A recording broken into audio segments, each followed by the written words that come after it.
क्या कुछ सूरत हाल है झारखंड का, ये हम जानने की कोशिश करेंगे। अलग अलग जिलों से हमारे सहयोगी हमारे साथ जुड़ रहे हैं। पहले हम रुक करेंगे जमशेदपुर का, जहां से हमारे सहयोगी प्रभात हमारे साथ लाइव जुड़े हुए हैं। उनसे जानने समझने की कोशिश करेंगे। प्रभात, जिस तरह से अब तक का जो महीना बीता है, पिछले सालों की अगर बात करें तो अब तक कई राउंड की बारिश हो जाया करती थी। इस बार बारिश एक बूंद भी नहीं हुई है, तो आप अंदाजा लगा सकते हैं कि कितनी भीषण गर्मी पड़ रही है। एक तो गर्मी, ऊपर से पावर कट, ऊपर से पानी की समस्या, यानी कि टोटल मार जो है वो आम जनता झेल रही है इस गर्मी में। बिल्कुल सारिफ, देखिए अगर हम बात करें पिछले 10 दशकों का रिकॉर्ड टूट गया। जिस तरीके से गर्मी अप्रैल के महीने में गिर रही है, 42-43 डिग्री तक पहुंच गया है जमशेदपुर में। अमूमन ऐसे देखा नहीं जाता था, इतना गर्मी पड़ती थी। हालांकि कंपनी क्षेत्र है बोल के थोड़ी सी गर्मी रहती है, लेकिन इतनी गर्मी नहीं पड़ती है। निश्चित है, गर्मी पड़ने से जो पानी का जलस्तर नीचे चला जाता है।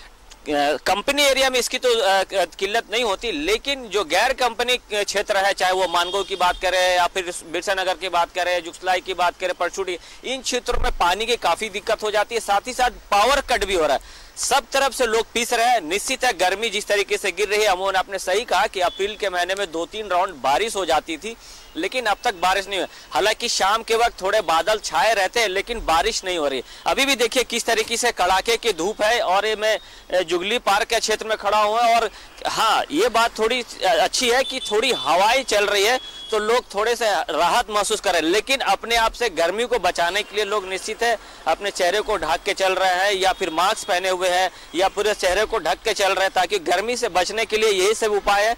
साथ ही साथ जो ठंडा पदार्थ है, चाहे वो सत्तू की बात करें या फिर गन्ने की रस की बात करें, ये सब लोग पी के अपने आप को, बॉडी को पानी रखें, क्योंकि डॉक्टर कहते हैं कि गर्मी के समय में पानी कम होने से निश्चित डिहाइड्रेशन हो जाता है और दस्त खा के लोग गिर भी जाते हैं। तो ऐसे में ज्यादा से ज्यादा कोशिश करना है कि लोग अपने शरीर में पानी रखें और गर्मी से बचे। जैसे हम लोगों ने कोरोना काल में लोगों से आग्रह कर रहा था, कोरोना से बचना तो मास्क लगाइए, सैनिटाइजर लगाइए। गर्मी से बचना है तो अपने चेहरे को भी ढकिए और लगातार पानी का सेवन करें या फिर सत्तू पीजिए। इन चीजों का प्रयोग करें ताकि गर्मी से बच सके।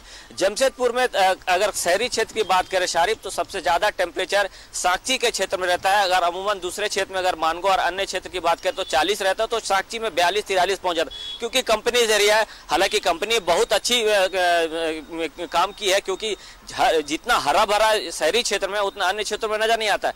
इससे लोग को थोड़ी राहत तो जरूर मिलता है। पिछले दिनों हमने दिखाया भी था कि किस तरीके से गर्मी से बचने के लिए लोग पेड़ के नीचे राहत लेते हैं। तो निश्चित है, गर्मी पिछले अगर कई दशकों का रिकॉर्ड तोड़ दिया। लगातार गर्मी बढ़ती जा रही है। मौसम विभाग का अनुमान है कि हो सकता है 1-2 दिन में हल्की फुल्की बारिश होगी, लेकिन वो बारिश जो हम लोगों ने देखा था, जिस तरीके से अप्रैल के महीने में 2-3 बार बारिश हो जाने से लोग थोड़ी राहत महसूस करते थे, वो नहीं हो रहा। और अप्रैल के महीने में इतने भीषण गर्मी, अब समझा जा सकता है कि मई जून अभी बचा हुआ, जुलाई के बाद 15 जुलाई के बाद मौसम आता। तो अभी निश्चित है 2 से 2.5 महीने लोगों को और परेशान होना पड़ेगा। गर्मी की वजह से हॉस्पिटलों में भी लोगों की ज्यादा तादाद हो जा रही है, पानी की कमी हो जा रहा है, दस्त खा के गिर जा रहे हैं, डिहाइड्रेशन हो जा रहा है, पेट में दर्द हो जा रहा है। तो ये सारी प्रॉब्लम आ रहे हैं। लेकिन गर्मी से बचना है तो अपने शरीर को पूरा तरोताजा रखने के लिए पानी का सेवन ज्यादा से ज्यादा करना चाहिए।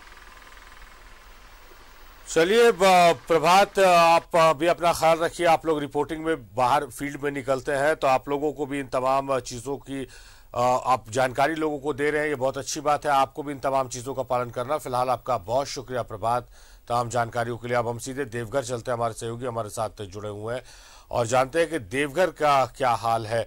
देवघर में क्या कुछ हाल है अमरनाथ गर्मी को लेकर, किस तरह से वहां पर इंतजाम किए गए हैं प्रशासन की तरफ से, लेकिन लोगों को राहत पहुंचे।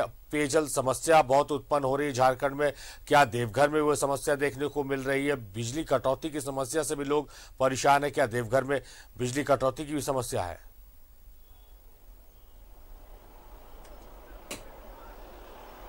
जी, मैं आपको बताऊं कि देवघर में लगभग आप बात करें हम तो लगभग 70% जो इलाका है वह ड्राई जोन में तब्दील हो चुका है।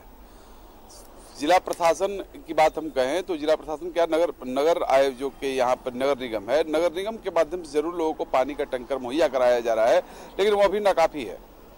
अब आप समझिए स्थिति यह है कि जितना लोगों को पानी चाहिए उतना पानी नहीं मिल पा रहा है। कारण यह है कि नगर निगम उस आपूर्ति करने में अपने आप को सक्षम नहीं पा रहा है।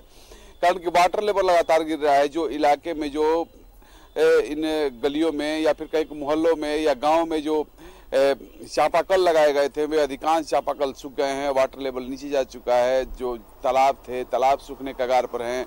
जो नदियां थी, उन नदियों में लगभग पानी न काफी है, न के बराबर है। बालू खोद करके किसी प्रकार से लोग पानी निकाल पा रहे हैं, लेकिन वो भी आने वाले दिनों में लगभग बताया जा रहा है कि 8 से 10 दिन अगर गर्मी का यही हाल रहा और लू के थपेड़े चलते रहे तो वह भी पानी बालू जो है से निकलना बंद हो जाएगा।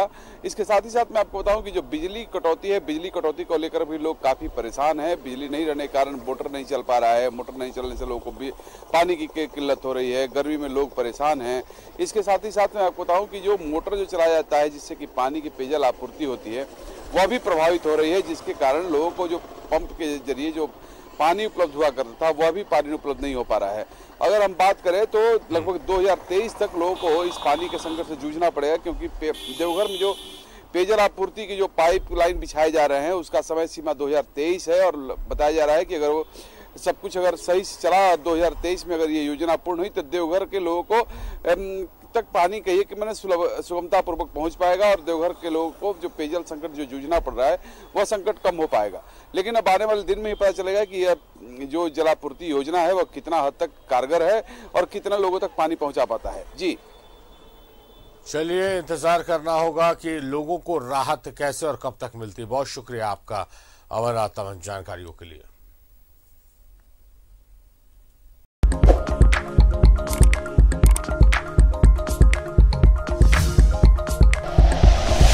Like and share videos, subscribe करें हमारा चैनल और प्रेस करें बेल आइकॉन। न्यूज़ 11 भारत, सच है तो दिखेगा।